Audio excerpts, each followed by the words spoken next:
We zijn hier vandaag als omroep ZVL bij een rommelmarkt. Een rommelmarkt georganiseerd in Kloosterzande door de stichting Kloortje en Sar. Dit is de 50ste keer dat ze het organiseren. Het is vanaf 1973 dat dit gestart is, dit spektakel. En het wordt steeds drukker. Dus wij komen een kijkje nemen.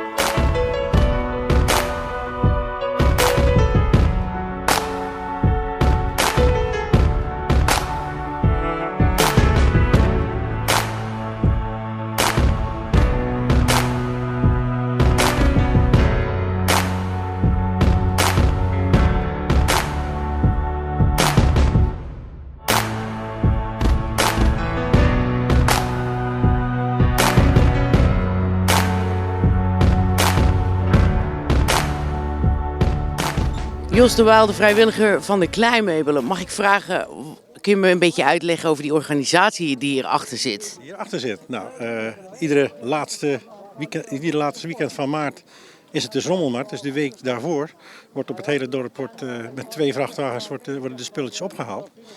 We krijgen van tevoren een flyer in de bus met de vraag om alles mooi klaar te zetten. We bellen aan en zetten het liefst niets op voorhand buiten, want er worden wel eens dingetjes meegenomen die we niet graag meegenomen hebben. Dus dan gaan we rond een dag en dan halen we zoals deze keer 8 vrachtwagens vol op. Die in de week daarop volgend netjes worden gesorteerd, geprijsd en klaargezet. En kleinmeubeltjes hier in de tent, klein spul in het gebouw van Kloortje zelf. En hier buiten, alles. Het is een drukke bedoeling. Ja, dat is een hele drukke bedoeling. Er zijn ook best veel mensen bij betrokken. Ik denk dat we met een kleine 40 vrijwilligers zo'n hele week bezig zijn om echt alles uit te sorteren en te prijzen. En dat maakt het alleen maar makkelijker op de dag zelf. Dus om 10 uur gaat het hek open en de meesten weten ook al waar ze moeten zijn om die spullen te vinden die ze deze keer aan het zoeken zijn. En van waar uw passie voor kleinmeubelen? Oh nee, dat is gewoon zo gegroeid. En ik hoor al dat het de 50ste keer is dat het georganiseerd wordt. Ja. Wordt het steeds drukker? Ja, ik denk het wel. Maar we nemen eigenlijk niet meer de allergrootste spullen mee. Dus bankstellen en van die hele grote bergmeubelen van vroeger, die nemen we daar niet meer mee. Dus op zich komt er best wel qua volume komt er wel meer binnen. Maar het zijn dus ook meer spulletjes dan vroeger. En dat trekt ook veel meer mensen aan dan vroeger. Dus het is voor mijzelf nu de 25ste keer denk ik dat ik meedoe. En het is altijd weer een prachtig gebeuren om te zien hoe 's morgens om 10 uur dat hek open gaat. Maar wel 2 dagen vol knallen als ik het zo een beetje begrijp. Ja, ik stond hier om 9 uur en ik denk vanavond om 9 uur weer naar huis gaan. Dan doen we dat morgen nog een keer. Geen probleem. Nou, een en al gezelligheid, dankjewel. En veel plezier nog. Ja, dankjewel.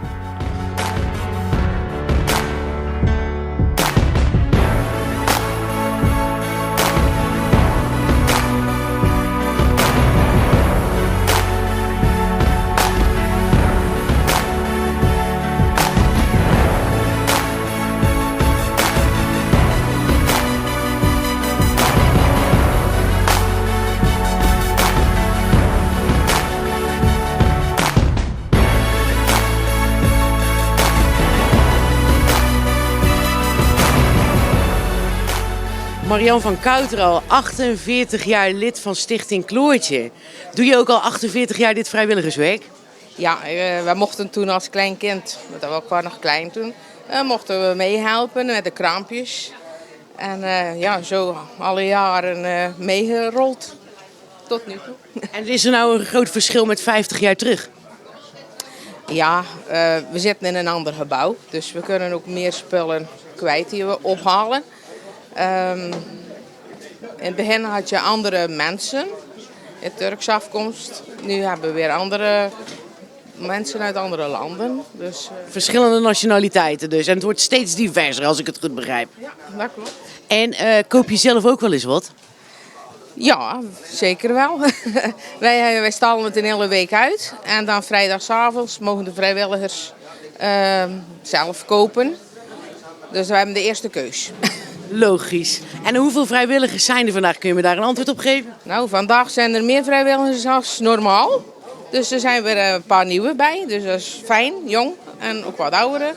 Dus ik denk dat we inderdaad 30 vrijwilligers rondlopen hebben vandaag. Nou, een drukke dag zie ik wel en ik wil jullie nog heel veel plezier wensen. Ja, dankjewel.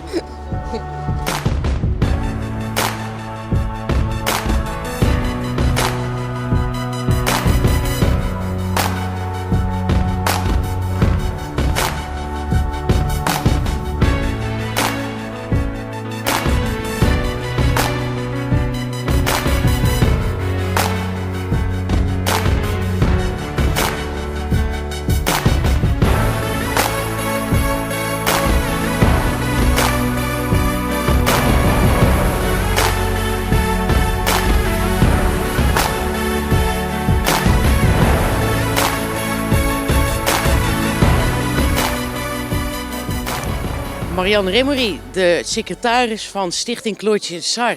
Mag ik vragen, behalve deze mooie dag, wat organiseren jullie nog zoal?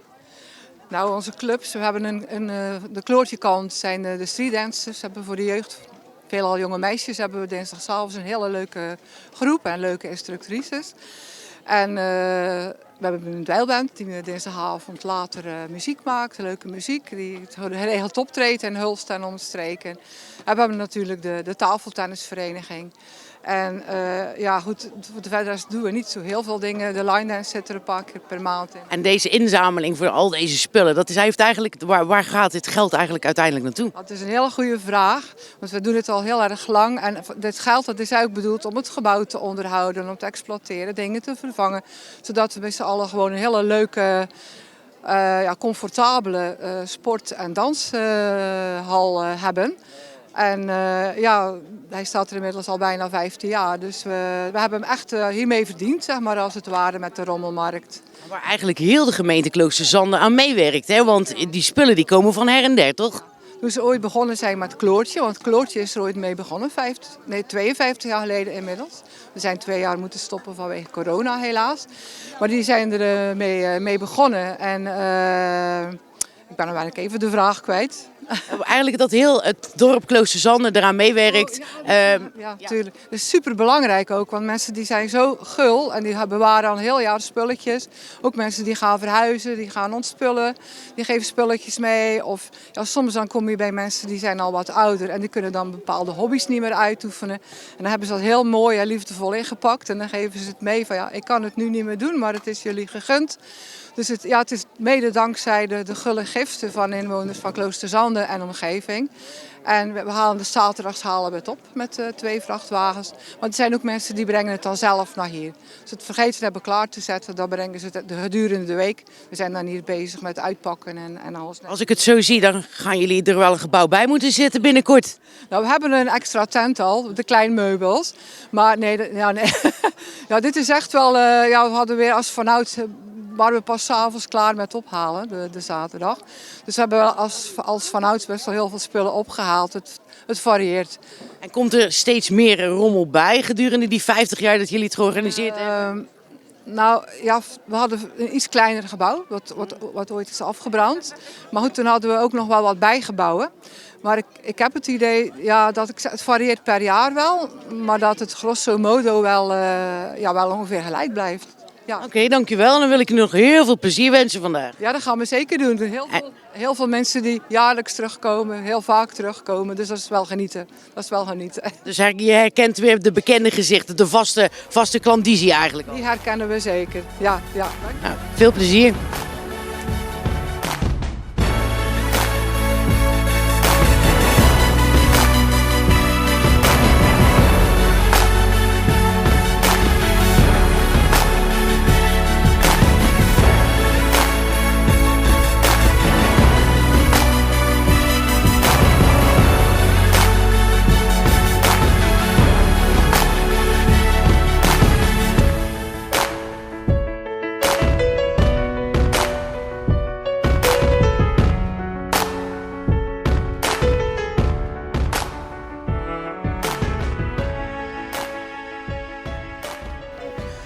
Margret Laforte, voorzitter van Kloortje en Sar. Zeg ik het zo goed? Ja.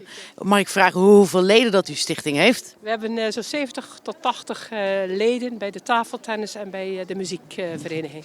En mag ik vragen hoeveel van deze leden zijn vandaag aan het helpen? Ja, we hebben nu zo'n 45 vrijwilligers rondlopen en ik denk dat de helft daarvan lid is van Kloortje of van Sar. En die organisatie, het is natuurlijk best een redelijk groot evenement als ik het zo kan zien. Hoe kun je het nu een beetje uitleggen hoe dat zo'n voorbereiding, hoe dat in zijn werk gaat? Ja, het is het 50ste jaar dat we dit doen. Dus we zijn het gewend. Het is echt iedere keer hetzelfde draaiboek. En het vergt heel veel werk, dat wel. Eerst de hele dag de spulletjes ophalen in Kloosterzande. Dan de hele week de spullen uitpakken en sorteren en prijzen. En dat vraagt heel veel inzet. Maar iedereen die komt hier al jaren en die weet eigenlijk precies wat hij moet doen. Dus dat is wel heel, heel fijn. En eigenlijk als resultaat heeft u dit mooie gebouw wat hier achter ons staat weten te bemachtigen. Dat klopt, dat is ons eigen clubgebouw. Daar zijn we heel erg trots op. We hebben dat grotendeels zelf gebouwd, niet helemaal natuurlijk. En de opbrengst van de rommelmarkt die gebruiken we voor de exploitatie van het gebouw. En ga je zelf ook iets kopen? Dat is wel een grote hamvraag natuurlijk. Ja, je vindt altijd iets. Ik zeg ieder jaar, ik heb niks nodig. En dan loop je op de rommelmarkt en je ziet altijd weer iets dat je denkt van, nou, dat wil ik. Ik denk dat u niet de enige bent die zo denkt. Kunt u een schatting maken hoeveel mensen dat er nou ongeveer op dit moment zijn? Ja, dat is heel moeilijk, want het loopt continu door. Maar ik denk dat we toch wel al 300 man op dit moment rondloopt. En op zo'n 2 dagen, hoeveel man in totaal zouden er dan gekomen zijn? We hebben wel eens schatting gedaan, ik denk op 1500 personen. Ja. Nou, dat is een drukke bedoeling, dankjewel en veel plezier nog. Dankjewel. Mevrouw, wat is dat voor iets moois? Het is een theepot, een Chinese theepot van een poes. En ik hoorde net dat er een Chinese vrouw was die tegen...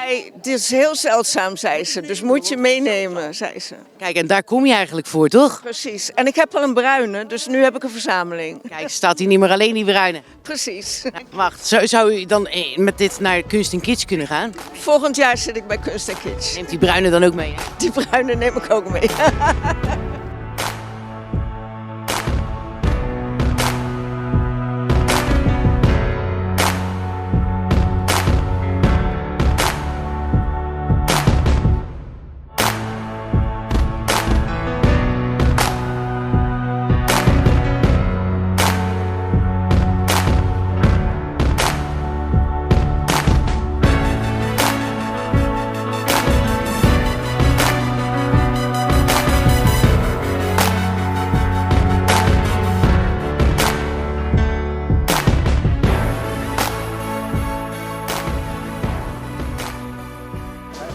Tycho Boman, de jongste vrijwilliger van vandaag. Mag ik vragen wat jou ertoe zet om dat vrijwilligerswerk te gaan doen? Ja, omdat ik het leuk vind om te helpen. En als ik niks te doen heb, dan is dit wel leuk om te doen. Hoeveel jaartjes doe je hier allemaal mee? Dit is het tweede jaartje. En wat vind je er dan zo leuk aan? Kun je specifiek iets noemen? Om mensen te helpen en de prijzen te verkopen. En heb je zelf ook al iets aangeschaft? Ik denk dat jullie vrijdag mochten kijken of je zelf iets leuks vond. Ja, maar ik had niet echt iets gevonden. Nou, veel plezier nog, Tiro. Ja, dankjewel. Mevrouw. Zit er ook iets leuks tussen? Altijd. Niks nodig en 2 volle tassen. En u komt hier al vaak? Misschien 30 jaar.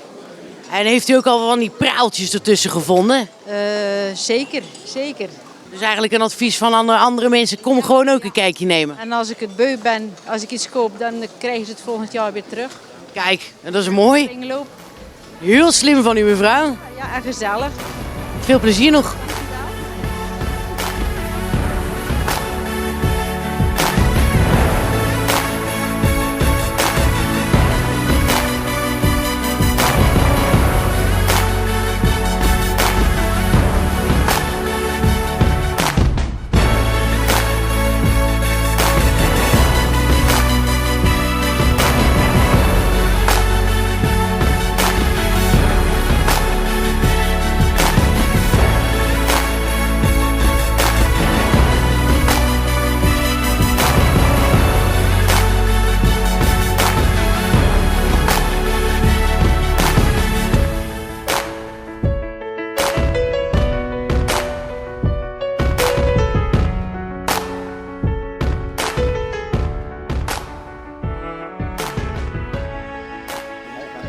Ik heb begrepen dat u 2 jaar geleden heel bijzonders heeft gevonden hier op deze rommelmarkt. Ja, dat klopt. Ik kwam helpen met de spullen ophalen. En toen ben ik mijn huidige vriend daar tegengekomen. Dus... En nu de grote hamvraag, ligt hij nou alweer terug bij de rommel of niet? Nee, ik heb besloten dat ik hem ga houden. Maar Niet te koop dus. niet te koop helaas, maar altijd mooie dingen hier te vinden. Zeker weten, want naast dat je je vriend hier hebt gevonden, is hier natuurlijk wel heel veel leuke dingetjes verkrijgbaar. Ja, hartstikke leuk. Het ligt hier helemaal vol, dus kom gerust kijken. En even terug inzoomend op de vriend. Hè? Ik bedoel, jullie hebben een leuk team van vrijwilligers hier rondlopen. Kunnen jullie mij uitleggen hoe dat zo'n vriendschappen ontstaan? En wat hebben jullie speciale activiteiten waar jullie aan meedoen? Nou, ik kwam eigenlijk maar gewoon een keer helpen omdat mijn tante had gevraagd om te helpen. En mijn huidige vriend die zat in de vereniging van de tafeltennis. En inmiddels kom ik ook helpen met de rommelmarkt. Dus het is zo'n leuke groep dat je ieder jaar gewoon blijft terugkomen. Kijk, een al gezelligheid. Nou, veel plezier nog vandaag. Dankjewel.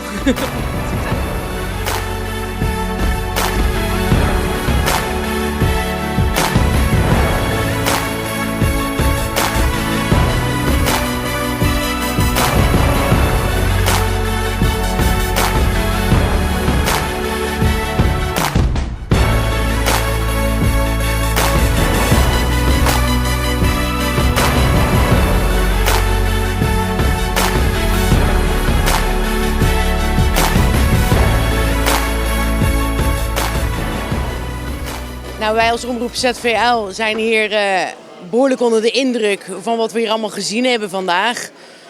Ik hoop dat jullie volgend jaar ook een kijkje komen nemen. Dan wordt het voor de 51ste keer georganiseerd hier in Kloosterzande. Een rommelmarkt, 2 dagen durend. En ja, wees van harte welkom. En bedankt voor het kijken.